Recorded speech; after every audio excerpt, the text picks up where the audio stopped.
മുണ്ടക്കയിലും ചൂരൽമലയിലും ഉണ്ടായ ഉരുൾപൊട്ടലിന്റെ ഭീകരത വെളിപ്പെടുത്തുന്ന CCTV ദൃശ്യങ്ങൾ പുറത്ത്. ജൂലൈ 30 പുലർച്ചെ ഉണ്ടായ ശക്തമായ മഴയുടെയും കടകളിലേക്ക് ശക്തിയോടെ വെള്ളം ഇരച്ചു കയറുന്നതിൻ്റെയും ദൃശ്യങ്ങളാണ് ഇപ്പോൾ പുറത്തു വന്നിരിക്കുന്നത്. മഴ മുന്നറിയിപ്പിൽ കേന്ദ്ര കാലാവസ്ഥാ വകുപ്പിന്റെ വീഴ്ചയും ദൃശ്യങ്ങളിലൂടെ വ്യക്തമാകും.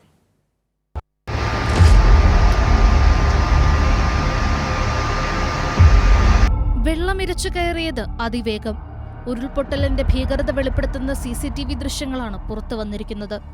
പാറകളും മണ്ണും ചെളിയും കുത്തിയൊലിച്ചെത്തുന്നതാണ് ദൃശ്യത്തിലുള്ളത്.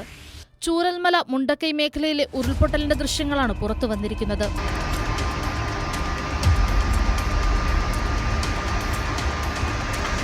ദുരന്തം നടന്ന ദിവസം പ്രദേശത്തെ ബേക്കറിക്കുള്ളിലേക്ക് മലവെള്ളം ഒഴുകിയെത്തുന്ന CCTV ദൃശ്യങ്ങൾ ലഭിച്ചു. കടയിലേക്ക് വെള്ളം ഇരച്ചു കയറുന്നതും സാധനങ്ങൾ നിലത്തുവീഴുന്നതും ദൃശ്യങ്ങളിൽ കാണാം. എത്രത്തോളം വേഗത്തിലാണ് ദുരിതം സംഭവിച്ചതെന്ന് ദൃശ്യങ്ങൾ ചൂണ്ടിക്കാണിക്കുന്നു.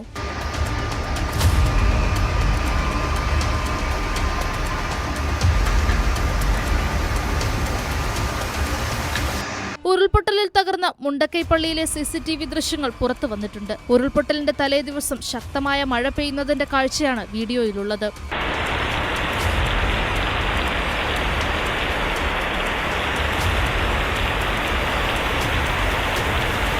മുന്നറിയിപ്പ് നൽകുന്നതിലെ കേന്ദ്ര കാലാവസ്ഥാ വകുപ്പിന്റെ വീഴ്ചയാണ് ഒരു നാടിനെയാകെ മായ്ച്ചു കളഞ്ഞത്. അതിതീവ്ര മഴ മുന്നറിയിപ്പ് നൽകുന്നതിൽ കേന്ദ്ര കാലാവസ്ഥാ നിരീക്ഷണ കേന്ദ്രത്തിന് വീഴ്ചയുണ്ടായി എന്നതിന് നേർസാക്ഷ്യമാണ് ദൃശ്യങ്ങൾ. കൈരളി ന്യൂസ്, വയനാട്.